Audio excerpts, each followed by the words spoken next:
बिस्मिल्लाहिर्रहमानिर्रहीम। अस्सलाम वालेकुम। मैं हूं आपका होस्ट अली और आप देख रहे हैं फौजी एग्रो पॉइंट। आज की इस वीडियो में हम बात करेंगे कि गंदम की बेहतरीन पैदावार हमें गंदम को किस वक्त पर काश्त करना चाहिए। तो बेहतरीन वक्त क्या होता है गंदम को काश्त करने के लिए। अगर आप एक बेहतरीन पैदावार हासिल करना चाहते हैं, एक बेहतरीन क्वालिटी गंदम की हासिल करना चाहते हैं और अपनी फसल को बीमारियों से महफूज रखना चाहते हैं, तो आपको चाहिए कि गंदम की फसल को बेहतरीन वक्त पर काश्त करें। बात करते हैं गंदम की काश्त का बेहतरीन वक्त क्या है। तो पंजाब के तकरीबन तमाम इलाकों में 1 नवंबर से लेकर 20 नवंबर तक आप अपनी गंदम की काश्त को मुकम्मल कर सकते हैं। बारानी इलाकों में 20 अक्टूबर से लेकर 20 नवंबर तक गंदम की काश्त को मुकम्मल कर सकते हैं। गंदम की काश्त को अगर वक्त पर काश्त कर लिया जाए तो हम ना सिर्फ एक अच्छी पैदावार हासिल कर सकते हैं बल्कि बीमारियों से भी अपनी फसल को महफूज रख सकते हैं। इसके बरअक्स अगर हम गंदम को लेट काश्त करते हैं तो गंदम को पूरा वक्त अपनी नशोनुमा के लिए नहीं मिल पाता। जो गंदम का लाइफ साइकिल होता है उसे पूरा वक्त नहीं मिल पाता, जिसकी वजह से हमारी पैदावार मुतासिर होती है। गंदम की फसल 100 दिन की उम्र में सिट्टा निकालती है और 120 से 25 दिन की उम्र में दाने की भराई भी मुकम्मल हो जाती है। 1 नवंबर को अगर हम गंदम काश्त करते हैं तो 10 फरवरी को हमारी फसल के अंदर सिट्टा बन जाता है और 20 से 25 फरवरी तक सिट्टे के अंदर दाने की भराई भी मुकम्मल हो जाती है। रस्ट, जिसे कंगी भी कहते हैं, इसका हमला अगर फसल में हो जाए, रस्ट का हमला अगर फसल में हो जाए तो पैदावार बहुत मुतासिर होती है, क्योंकि रस्ट का हमला पौधे की खुराक बनाने के सिस्टम को बहुत मुतासिर करता है, जिसकी वजह से हमारे पैदावार में कमी आती है। और गुज़िश्ता सालों की रिसर्च के मुताबिक रस्ट का हमला तकरीबन 15 से 20 फरवरी के बाद ही देखने को आता है। तो अगर आपने 1 नवंबर को गंदम की फसल काश्त कर दी है तो 15 फरवरी तक हमारा तकरीबन 50% दाना कंप्लीट हो चुका होता है। जैसे ही शदीद हमला हमारी फसल में होगा, हमारा दाना मुकम्मल हो चुका होगा। तो इससे हमारी पैदावार जो होगी वो बहुत कम मुतासिर होगी अगर हमारी फसल के अंदर शदीद अटैक भी रस्ट का हो जाए। तो गंदम की फसल को बेहतरीन वक्त पर काश्त करने से दाने की क्वालिटी भी बेहतरीन होती है। दाने के अंदर प्रोटीन की जितनी ज़्यादा मिकदार होगी, दाने की उतनी ही अच्छी क्वालिटी होगी। और प्रोटीन की मिकदार को पूरा करने के लिए उसके लाइफ साइकिल को पूरा वक्त देना होता है। तो अगर गंदम की फसल को अपना लाइफ साइकिल पूरा करने के लिए पूरा वक्त मिल रहा है तो उसके अंदर दाने की क्वालिटी भी बेहतर हो जाती है। तो अगर आप एक बेहतरीन पैदावार हासिल करना चाहते हैं, अपनी फसल को बीमारियों से महफूज रखना चाहते हैं और एक बेहतरीन क्वालिटी गंदम हासिल करना चाहते हैं तो गंदम की फसल को बेहतरीन वक्त पर काश्त करें। उम्मीद है आपको वीडियो पसंद आई होगी। अपना बहुत सा ख्याल रखिए। मिलते हैं नेक्स्ट वीडियो में। अल्लाह हाफिज़। बिस्मिल्लाहिर्रहमानिर्रहीम। अस्सलाम वालेकुम। मैं हूं आपका होस्ट अली और आप देख रहे हैं फौजी एग्रो पॉइंट। बारिशों की वजह से बहुत से काश्तकार मकई काश्त नहीं कर सके, जिसकी वजह से उनकी ज़मीन इस वक्त खाली पड़ी हुई है। तो वो क्या सोच रहे हैं कि हम गंदम की फसल जो है वो जल्दी काश्त कर दें। तो गंदम की फसल बहुत ज़्यादा जल्दी काश्त करने के भी नुकसानात होते हैं। गुज़िश्ता सालों की रिसर्च से साबित हुआ है कि अक्टूबर की गंदम की काश्त में झाड़ में इजाफा बहुत कम होता है, यानी टिल्डिंग में इजाफा बहुत ज़्यादा कम होता है, जिसकी वजह से पैदावार मुतासिर होती है। और जल्दी काश्ता फसल जल्दी सिट्टा निकालती है, यानी वक्त से पहले सिट्टा निकाल लेती है, जिसकी वजह से पैदावार में कमी आती है। अगर आपने कभी अक्टूबर में काश्त की है तो आप देखते हैं कि आपकी फी एकड़ पौधों की तादाद बहुत कम रह जाती है और फ्लैग लीफ, यानी जो सिट्टे के साथ जो पत्ता होता है, झंडा पत्ता भी उसे कहते हैं, उसका साइज़ बहुत कम होता है। जो पत्ता हमारे लिए फसल के लिए बहुत अहम होता है, क्योंकि वो सिट्टे में बनने वाले दाने को खुराक प्रोवाइड कर रहा होता है। अगर उसका साइज़ कम होगा, अगर वो बेहतर तरीके से खुराक नहीं बना रहा होगा तो हमारी पैदावार मुतासिर हो सकती है। तो रिसर्च से साबित हुआ है कि 1 अक्टूबर से लेकर अक्टूबर के आखिर तक की जो काश्ता फसलें हैं उनकी पैदावार बहुत ही कम देखने को आई है। तो लिहाजा गंदम की बेहतरीन पैदावार हासिल करने के लिए वक्त पर काश्त करना बहुत अहम है। तो नेक्स्ट वीडियो में हम बात करेंगे कौन से इलाके के लिए कौन सा वक्त बेहतरीन होता है और बेहतरीन वक्त पर हम काश्त करके किन नुकसानात से बच सकते हैं और बेहतरीन वक्त पर काश्त करके कैसे हम एक बेहतरीन पैदावार उठा सकते हैं। उम्मीद है आपको वीडियो पसंद आई होगी। मिलते हैं नेक्स्ट वीडियो में। अपना बहुत सा ख्याल रखिए। अल्लाह हाफिज़।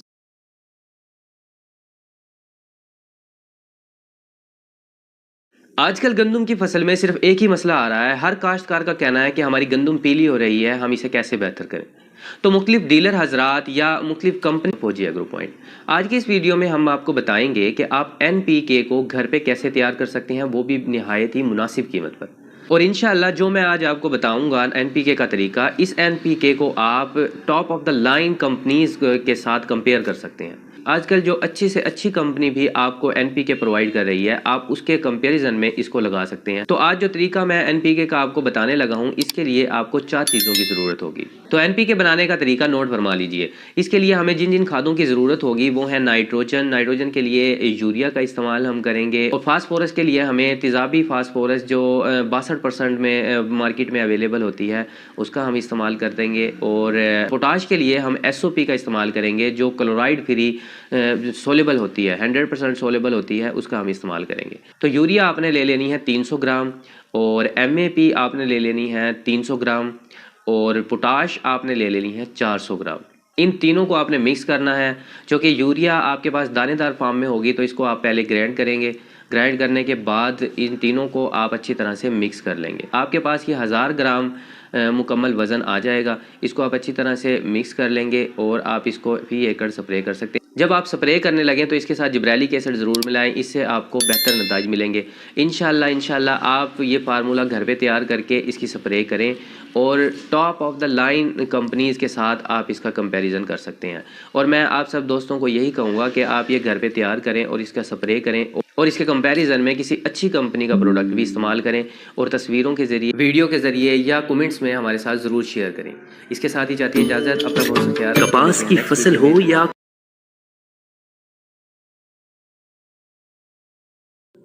बहुत से किसान भाइयों का अक्सर ये सवाल होता है कि हमें गंदम की काश्त करते हुए फास्फोरस का इस्तेमाल ज़मीन की तैयारी में करना चाहिए या पहले पानी पर करना चाहिए। तो आज की इस वीडियो में हम ये डिस्कस करेंगे फास्फोरस कब, कैसे और कितनी मिकदार में इस्तेमाल करनी चाहिए।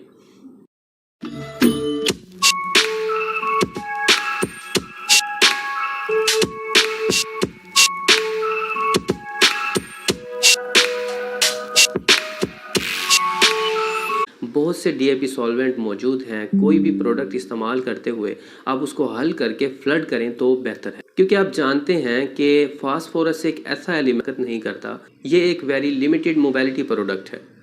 वैसे तो मार्केट में बहुत से प्रोडक्ट इस टाइम मौजूद हैं, यानी कि MAP 1261 या P44 वगैरह।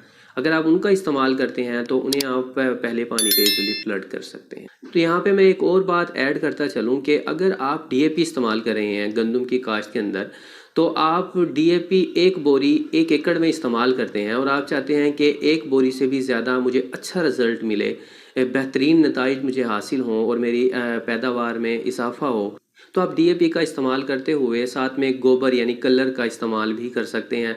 आपको वो क्या करना है कि जैसे आप 1 बोरी DAP का छट्टा कर रहे हैं, 1 बोरी DAP बहुत, तो ड्रिल के अंदर ही आप इसको DAP को भी डाल सकते हैं 1 बोरी, और 2 बोरी कलर को भी, मतलब थोड़ा थोड़ा मिक्स करके ना उसके अंदर इस्तेमाल करके ड्रिल करवा सकते हैं। ये इससे भी बेहतरीन नताइज मिलते हैं, क्योंकि हर पौधे की जड़ तक DAP पहुंच जाती है, और जड़ों में जल्दी इजाफा होता है, और ग्रोथ अच्छी होती है, झाड़ अच्छा बनता है। इससे हमारी पैदावार में भी इजाफा होता है। जितने ज़्यादा पौधे होंगे उतने ज़्यादा सिट्टे होंगे, और उतने ही ज़्यादा दाने होंगे, तो इसी तरह हमारी एवरेज में भी इजाफा हो जाता है। उम्मीद है आपको ये वीडियो पसंद आई होगी। अगर आपको वीडियो पसंद आई हो तो हमारे चैनल फौजी एग्रो पॉइंट को ज़रूर सब्सक्राइब करें। मिलते हैं नेक्स्ट वीडियो में। अल्लाह हाफिज़।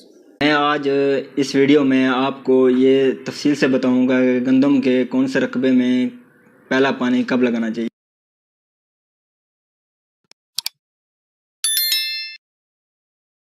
जी अस्सलाम वालेकुम, मैं हूँ राय शुएब, एग्रेरियन एसोसिएशन का मेंबर, मींस BS एग्रीकल्चर। मैं आज इस वीडियो में आपको ये तफसील से बता रहा हूँ कि पहला पानी कब और कैसे लगाना चाहिए। तो जिन लोगों ने हमारा चैनल फौजी एग्रो पॉइंट सब्सक्राइब नहीं किया वो सब्सक्राइब करें और बेल आइकन को दबा दें। तो जी किसान दोस्तों, जो दोस्त मतलब कि गंदम की काश्त अर्ली करते हैं 1 नवंबर से 15 नवंबर के दरमियान, फिर कुछ दोस्त हैं वो लेट हो जाते हैं, 15 नवंबर के बाद करते हैं 25 नवंबर तक, फिर 25 नवंबर के बाद करते हैं, कुछ इंतहाई लेट हो, दिसंबर में भी काश्त होती रहती है। ये मुख्तलिफ फसलात के बाद काश्त होती है, तो इस वजह से तो जो दोस्त मकई, कपास या ज्वार के बाद काश्त करते हैं तो उनको पहला पानी जो गंदम का है वो चाहिए कि वो 20 से 25 दिन के अंदर लगा दें।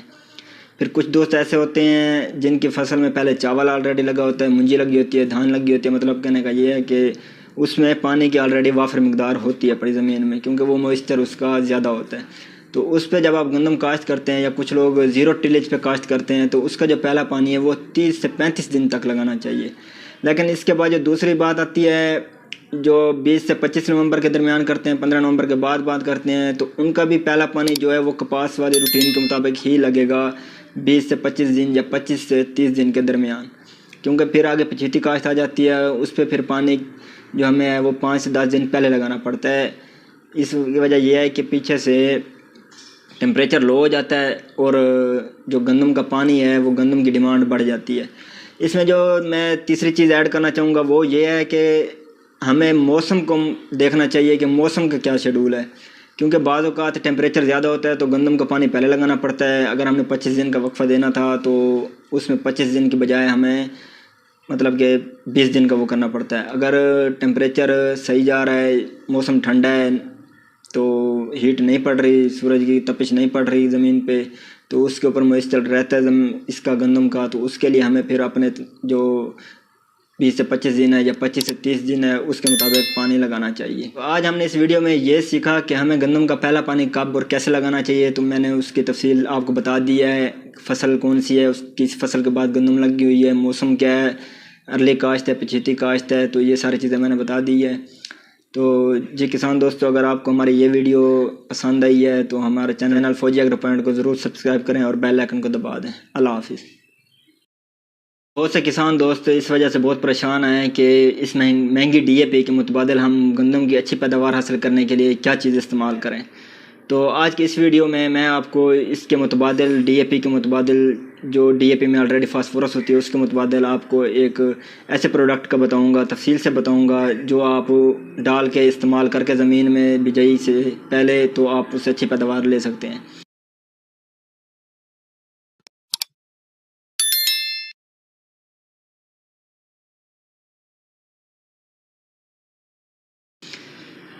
बिस्मिल्लाहिर्रहमानिर्रहीम, अस्सलाम वालेकुम। तो इसके मुतबादिल को बहुत से अक्सर किसान दोस्त जानते भी हैं, जिसको BOP कहते हैं, बायो ऑर्गेनिक फास्फेट।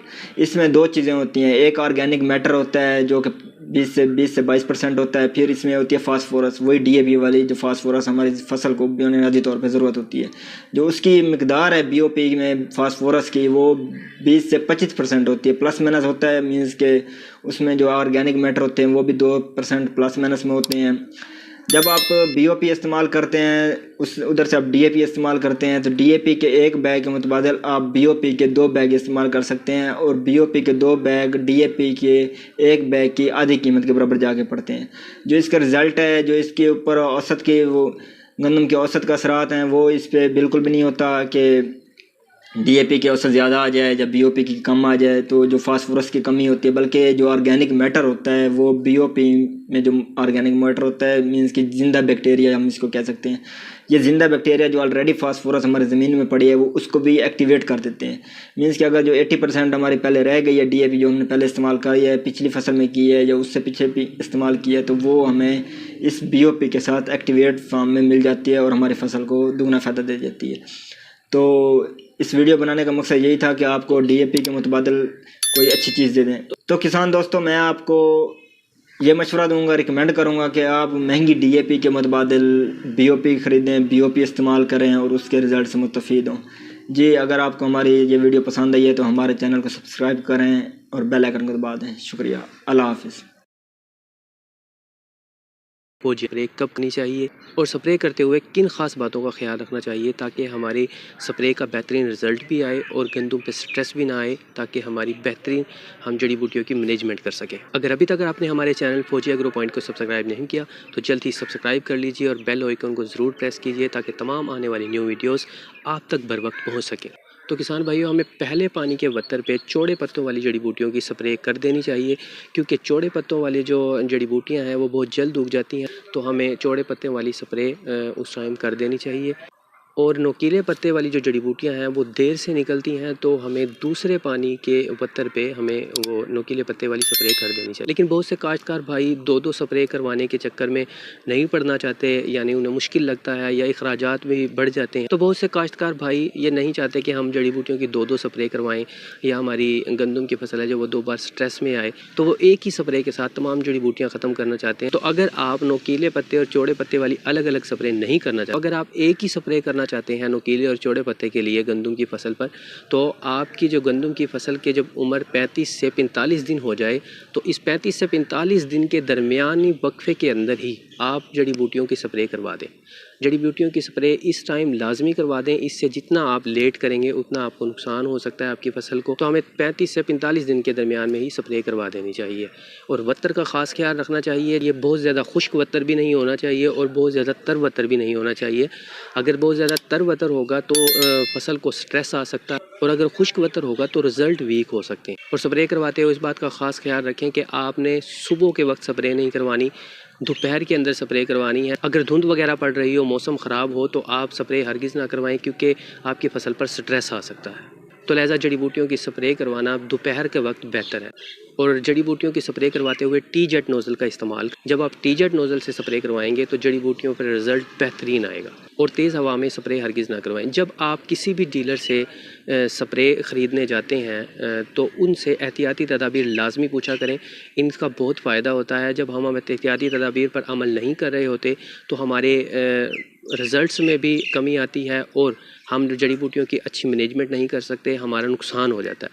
तो इन बातों का ख़ास ख्याल रखा करें कि हमें स्प्रे किस टाइम करवानी चाहिए, हमें कितनी डोज में इस्तेमाल करनी चाहिए। तो इन सब चीज़ों का डीलर के साथ डिस्कस अच्छे से किया करें, उसके बाद आप स्प्रे करवाया करें। और वो टाइम का ख़ास ख्याल रखा करें। दोपहर के वक्त सर्दियों में गंदम की फसल पर जब आप जड़ी बूटियों की स्प्रे करवा रहे हैं तो आपको दोपहर के वक्त करवाना लाजमी। धुंध में या ख़राब मौसम में स्प्रे हरगिज़ ना करवाएं, ताकि एक बेहतरीन रिज़ल्ट आप हासिल कर सकें। उम्मीद करता हूँ आज की वीडियो आपके लिए हेल्पफुल होगी। अगर आपको हमारी वीडियो पसंद आई तो हमारे चैनल फौजी एग्रो पॉइंट को ज़रूर सब्सक्राइब करें। मिलते हैं नेक्स्ट वीडियो में। अपना रखिए बहुत सा ख्याल। अल्लाह हाफिज़।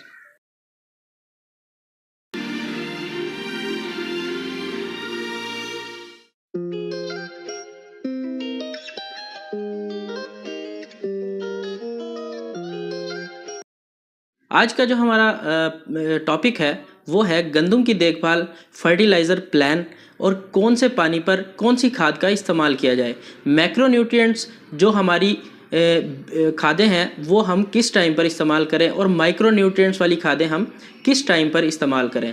पहले पानी पर कौन सी खाद इस्तेमाल करें, दूसरे पानी पर कौन सी खाद इस्तेमाल करें और तीसरे पानी पर कौन सी खादें इस्तेमाल करें। और वो खादें इस्तेमाल करें जिनका किसान को फ़ायदा ज़्यादा हो और उनके बजट कम इस्तेमाल हो। बिस्मिल्लाहिर्रहमानिर्रहीम। अस्सलाम वालेकुम। मैं हूं आपका होस्ट, आपका दोस्त मोहम्मद नसीम और आप देख रहे हैं फौजी एग्रो पॉइंट। तो सबसे पहले मैं बात करूंगा कि गंदम के अंदर कौन कौन सी खादों का इस्तेमाल किया जाए।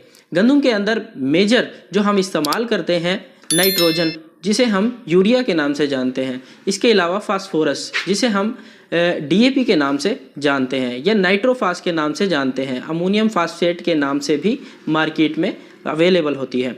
इसके अलावा कुछ माइक्रोन्यूट्रिएंट्स भी हम इस्तेमाल करते हैं, जैसे हम जिंक इस्तेमाल करते हैं, बोरॉन इस्तेमाल करते हैं। इसके अलावा सल्फ़र का भी इस्तेमाल हम गंदम की तैयारी में इस्तेमाल कौन कौन सी खादें इस्तेमाल करनी चाहिए। सबसे पहले हमें डीएपी का इस्तेमाल ज़मीन की तैयारी में करना चाहिए बनिस्बत इसके कि हम पहले पानी पर इस्तेमाल करें। इसके साथ हमें 30 से 35 किलो सोना यूरिया या एंग्रो यूरिया हमें इस्तेमाल करनी चाहिए। साथ में हमें 2 से 3 किलो सल्फ़र इस्तेमाल ज़रूर करना चाहिए, क्योंकि सल्फ़र ज़मीनी इस्लाहकार है। इसके अलावा ज़मीन अलग अलग नोयत की होने की वजह से ये ज़रूरी है कि हम सल्फ़र का इस्तेमाल ज़्यादा करें।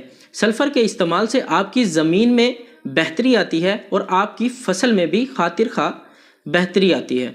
इसके बाद हम अगर देखें कि पहले पानी जब हमें लगाना होता है, पहले पानी पर हमें सल्फ़र 2 किलो और इसके साथ हमें 30 से 35 किलो यूरिया इस्तेमाल करनी चाहिए। साथ में जिंक का इस्तेमाल भी पहले पानी पर करना चाहिए। अब जिंक के इस्तेमाल का फ़ायदा क्या है, आप ये बेहतर जानते हैं कि जो है वो शगुफ़े बढ़ाने का अमल ज़्यादा अच्छे से करता है।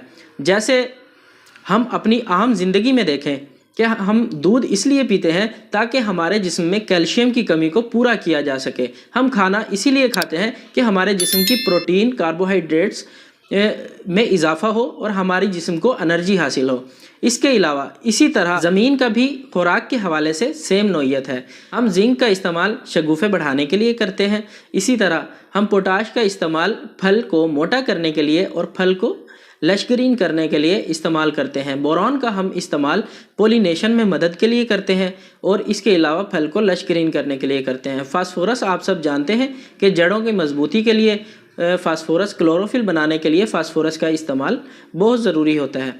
अब हम बात करें कि पहले पानी पर हमें 30 से 35 किलो यूरिया इस्तेमाल करनी चाहिए, साथ में 2 किलो सल्फ़र और 4 से 6 किलो जिंक इस्तेमाल ज़रूर करना चाहिए। इसके बाद हम बात करें दूसरे पानी की, तो दूसरे पानी पर हमें अमोनियम फास्फेट, यहाँ पर हमें ज़रा गौर करना है कि हम शुरू में डीएपी इस्तेमाल करते हैं, मगर गोब की हालत से थोड़ा पहले हम अमोनियम फास्फेट या फास्फोरस का तेज़ाबी सोर्स जैसे नाइट्रोफास है, अमोनियम फास्फेट है, ये चीज़ें हम ज़रूर इस्तेमाल करें ताकि हमारी पैदावार में खातिर खा इजाफ़ा हो सके। क्योंकि जितनी ज़रूरत ज़मीन को, जितनी ज़रूरत आपकी फ़सल को बिजाई के टाइम पर होती है फास्फोरस की, उससे ज़्यादा ज़रूरत आपकी फ़सल को गोब की हालत से पहले भी फास्फोरस की ज़रूरत होती है। इसके अलावा अमोनियम फास्फेट हमें इस्तेमाल करनी चाहिए और साथ में 30 से 35 किलो आम यूरिया इस्तेमाल करें। सल्फ़र हमें 2 से 4 किलो सल्फ़र तीसरे पानी पर फिर इस्तेमाल करें।